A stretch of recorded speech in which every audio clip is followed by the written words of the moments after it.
Welcome to part 2 of a video tour of Let's Go 3rd edition. In this part of our tour, I'm going to introduce you to how language building works in our syllabus. I'm Barbara Hoskins, and I've worked on Let's Go for nearly 20 years, along with Ritsuko Nakata, Karen Fraser, and Carolyn Graham.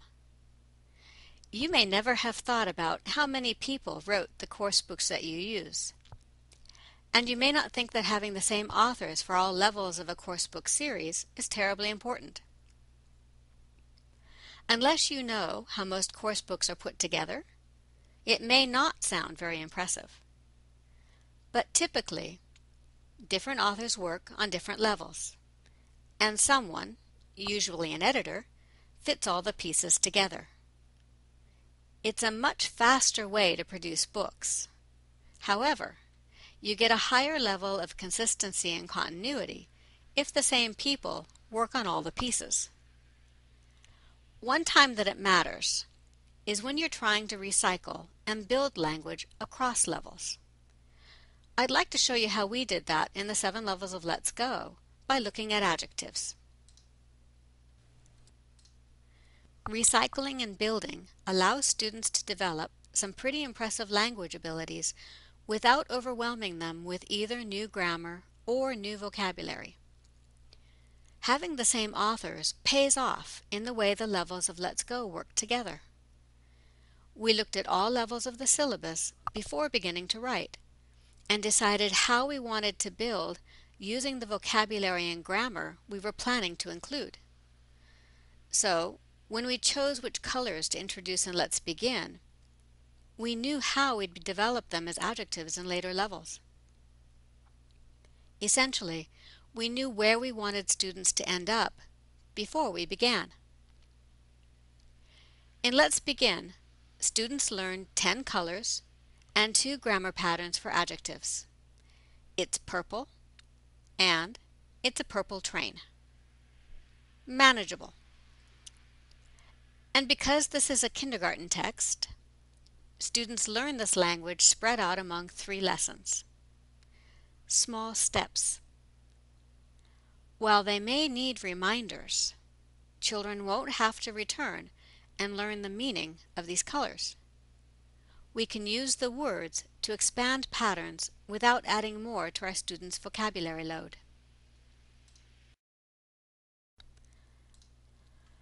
Adjectives to describe objects and people are introduced for the first time in Let's Go 1. Students recycle familiar patterns from Let's Begin with the object adjectives. It's big, and it's a big ball. They learn to replace it with he or she to describe people.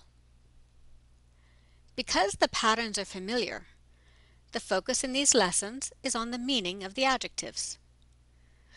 The adjectives are taught in opposite pairs to make them easier to remember. The pattern is reinforced using rhythm in the drum track, and the language is reinforced once more with a song.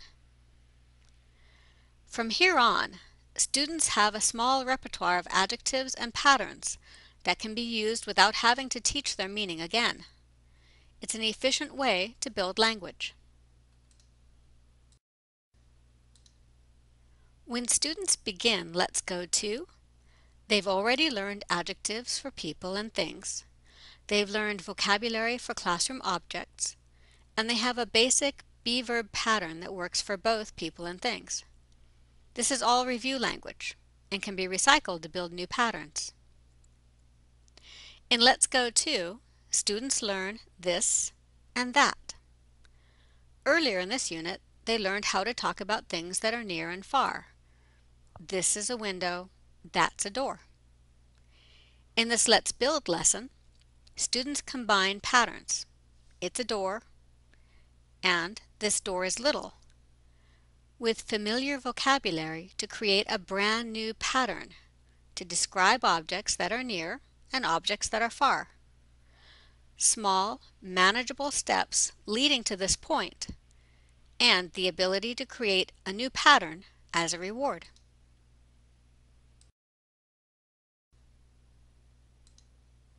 In Let's Go 3, students add the past tense of be to their language repertoire. Now, they can recycle adjectives to talk about physical change over time. Students have been using this basic pattern to describe people since Let's Go 1. It's not new. We're just adding the idea of past time, which is not a difficult concept at this age.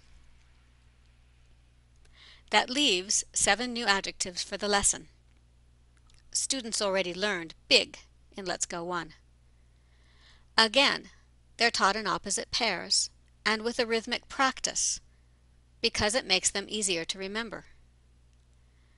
The best part about learning more language is that it allows students to do more with the language. They can make great progress while taking small steps each time. So now, with this small addition, students can talk about how things and people have changed over time. More importantly, they can personalize the language to talk about how they've changed over time. Recycling familiar adjectives really pays off in Let's Go 4 when students learn how to compare objects. Because the objects and adjectives are recycled from previous lessons, students only have to focus on learning how to use the comparative and superlative forms of adjectives. This makes for a significantly easier lesson, as opposed to learning new objects, new adjectives, and new grammar in the same lesson. It's effective and efficient learning. If we were to introduce both new adjectives and new grammar, it would take the focus off of the important new function, being able to compare items.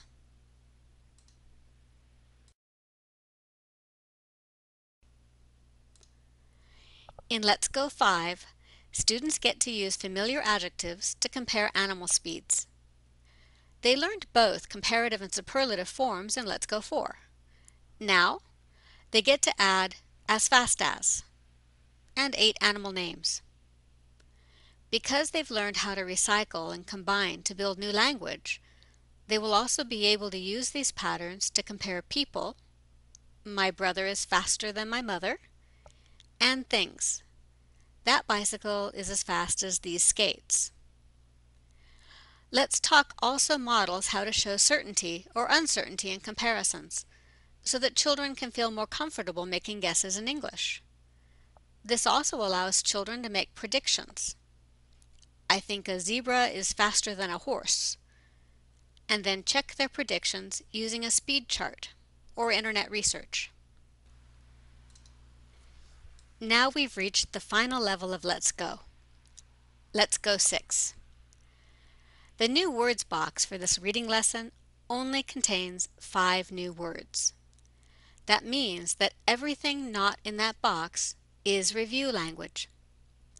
All of the grammar patterns and all of the vocabulary have been taught in earlier lessons, all in small steps, so that students can focus on using the language rather than learning it.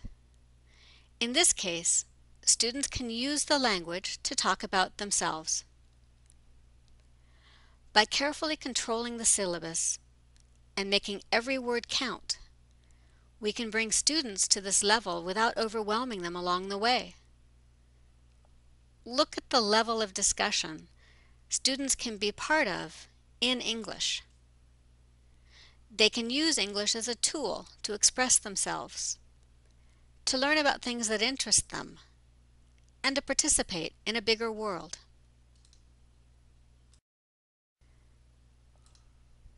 I hope you've enjoyed learning a bit more about how language is built in Let's Go 3rd edition. Even if you don't use Let's Go, or don't even use a textbook, you can use this approach to create a syllabus that builds spirally, in small steps, for your own classes. For more ideas on how to expand language in class, please visit the Let's Go homepage for downloadable activities.